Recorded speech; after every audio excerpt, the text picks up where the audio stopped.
Horrific weather, obviously very heavy rains, thunderstorms last night.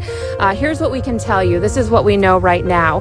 The Connecticut State Police Sergeant was called Troop L in Litchfield as the area was flooding. This was about 3:30 in the morning in the area of Jacks Bridge Road by Three Rivers Park. State police immediately started searching for him. They found his cruiser, but he was not inside. Hours later, they did find him. They rushed him to the hospital. He was actually taken to Yale New Haven Hospital by Lifestar helicopter. We were told today he was a veteran of the state police with 26 years of service on the job. He is a very well-respected trooper and a senior sergeant.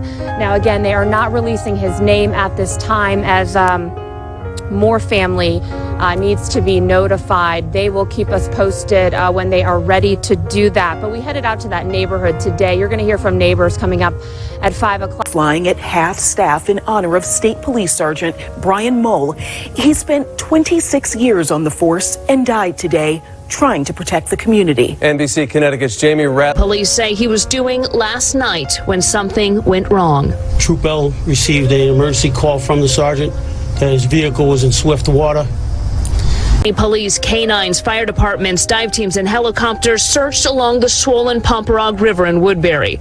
They found Mole's vehicle mostly submerged, and about an hour later found him in the river. Lifestar rushed the sergeant to Yale New Haven Hospital with his colleagues saluting.